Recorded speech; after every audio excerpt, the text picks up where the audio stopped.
Aprendo en casa.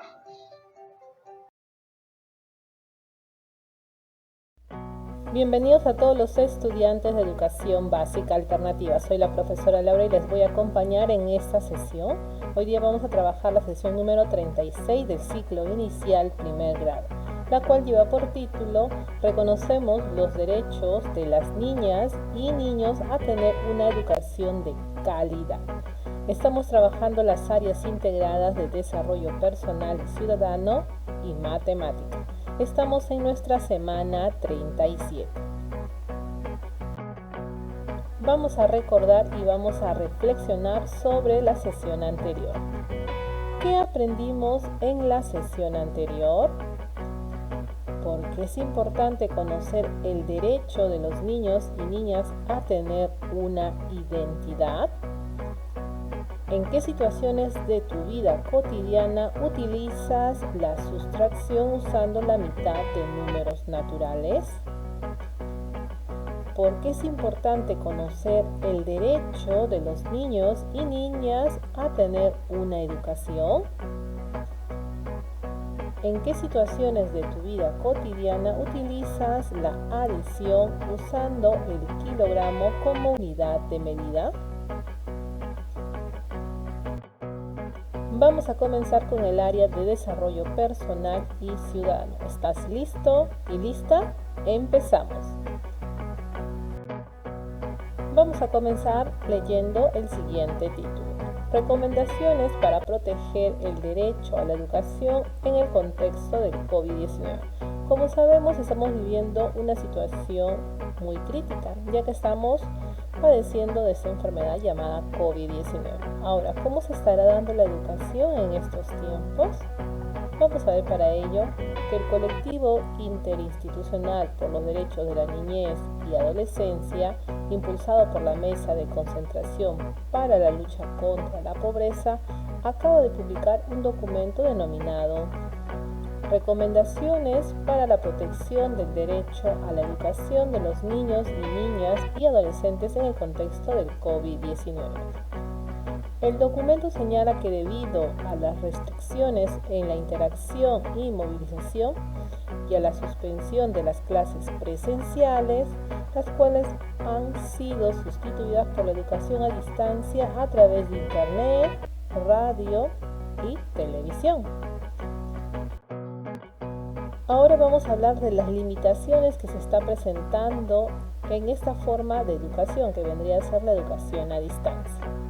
Las limitaciones existentes planteadas por el colectivo que requieren ser superadas serían, vamos a ver cuáles son esas limitaciones, la conectividad para el acceso a Internet y radio. Muchas personas o muchas familias no cuentan con un acceso a Internet y tampoco con radio. Lo que se quiere lograr es que el Internet se pueda acceder, o mejor dicho, llegue a más personas, y también la radio. Están buscando que esas limitaciones se puedan romper y de esta manera podamos llegar a muchos más estudiantes. El desarrollo de nuevas estrategias pedagógicas. Hay que buscar estrategias que se puedan trabajar de manera distante. Un trabajo articulado con padres de familia, comunidad, gobiernos regionales y locales. Esta parte es muy importante. Muchos de nosotros somos padres de familia, tenemos hijos pequeños o adolescentes, y nosotros como papás también tenemos que estar supervisando, orientando a nuestros niños. A continuación vamos a compartir algunas de las recomendaciones formuladas al gobierno nacional y a los gobiernos regionales y locales por parte del colectivo interinstitucional por los derechos de la niñez y adolescencia. Ahora les voy a mencionar algunas de las recomendaciones que dio el colectivo interinstitucional por los derechos de la niñez y adolescencia. Participación y opinión de niños y niñas y adolescentes. Esto quiere decir articular esfuerzos para que las voces de niños y niñas y adolescentes sean escuchadas. Esto viene a ser el derecho a la participación y opinión. Cierre de brechas y mejora de condiciones. Capacitar al docente en TICs y también mejorar la conectividad en zonas rurales y urbano marginales. potenciando la educación a través de las radios comunitarias. Incorporar contenidos que promuevan la prevención de la violencia familiar y sexual y sobre todo la protección de las niñas y adolescentes. En este tiempo de pandemia se han presentado casos sobre violencia familiar y también sobre acoso sexual a niños y adolescentes. Como papás debemos nosotros estar pendientes de nuestros menores hijos. Inclusión, interculturalidad y accesibilidad. Mejorar la pertinencia cultural y lingüística. Quiere decir crear estrategias de acuerdo a cada cultura y a cada lengua o dialecto. Y generando contenidos y formas accesibles para las personas con diferentes tipos de discapacidad. Apoyo socioemocional para familias. Implementando estrategias de apoyo socioemocional para estudiantes y docentes que tomen en cuenta la diversidad cultural del país. Es muy importante también cuidar la parte emocional y social de las personas. El colectivo interinstitucional está integrado por más de 30 organizaciones nacionales e internacionales que trabajan por los derechos de la infancia y adolescencia, junto a entidades del Estado peruano como el Ministerio de la Mujer y Poblaciones Vulnerables. Entonces aquí tenemos algunas de las recomendaciones que nos ha dado el colectivo interinstitucional. La educación es uno de ellos y resulta clave para el desarrollo de los otros derechos. Por eso es tan importante que ésta cuente con ciertas características esenciales. Debe haber suficientes centros educativos funcionales para cubrir las necesidades de la totalidad de la población. Los programas de estudio tienen que ser adecuados culturalmente y adaptarse a los cambios de la sociedad. Finalmente, no se puede prohibir el acceso a la educación bajo ninguna circunstancia.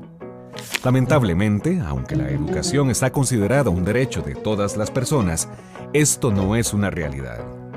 En el mundo, más de 100 millones de niños, niñas y adolescentes no tienen la oportunidad de asistir a un centro educativo.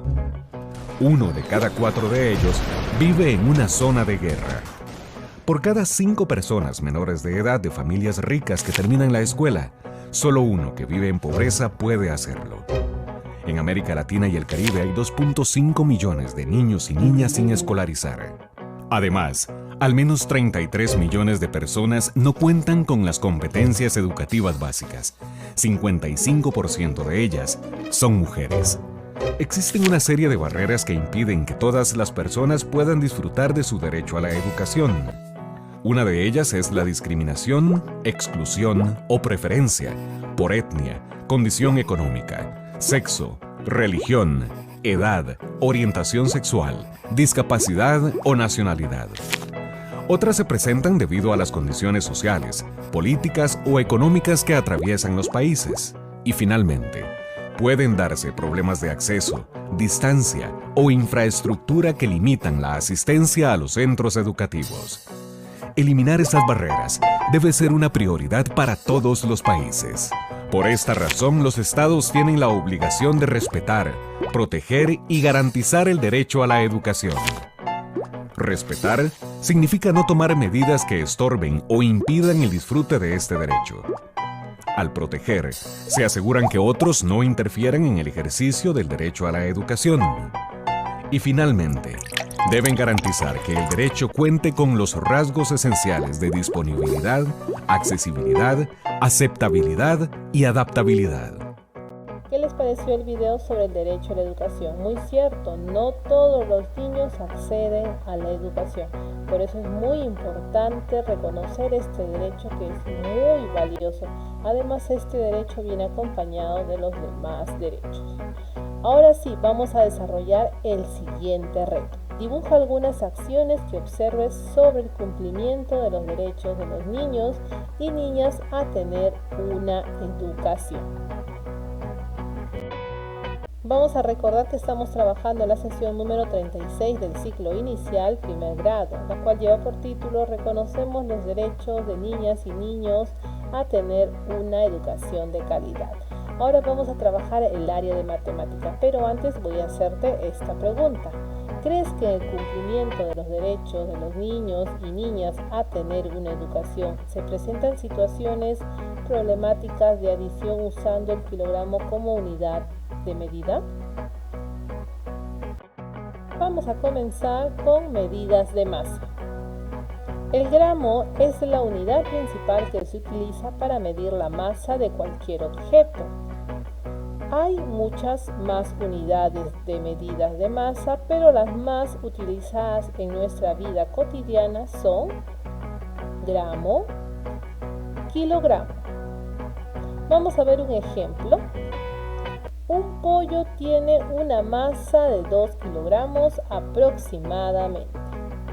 Quiere decir que tiene 2 kilos aproximadamente. Se le conoce como kilogramos. Una cucharadita de azúcar tiene una masa de 5 gramos aproximadamente. ¿Se ven la diferencia? Kilogramos y gramos.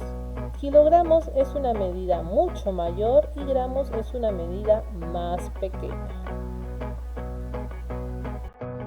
Paola es una docente y plantea a sus estudiantes del primer grado del ciclo inicial de educación básica alternativa la siguiente situación problemática. Acompáñame a ver cuál es esta situación problemática. Rosa tiene un puesto de fruta en el mercado. El día lunes vendió 18 kilogramos de naranjas y 27 kilogramos de sandía. Vamos a ver cuál es la pregunta. ¿Cuántos kilogramos de fruta vendió Rosa?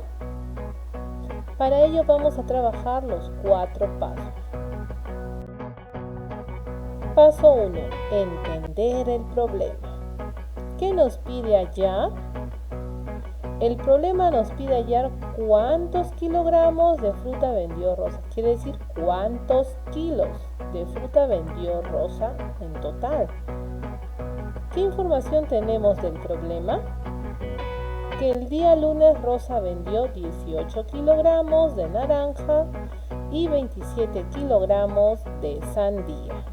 O sea, vendió naranjas y vendió sandías. Paso 2. Representar. Podemos representar las cantidades con dibujos o números móviles o con semillas con los recursos que tengamos en casa. En este caso voy a utilizar imágenes y números móviles. Aquí tengo mi naranja. ¿Recuerdan que la naranja cuántos kilos vendió? 18. ¿Kilos o kilogramos? Recuerden. La sandía, ¿cuántos kilogramos vendió? 27. Ahora, ¿qué es lo que nos están pidiendo? ¿Cómo podemos saber cuántos kilogramos vendió en total?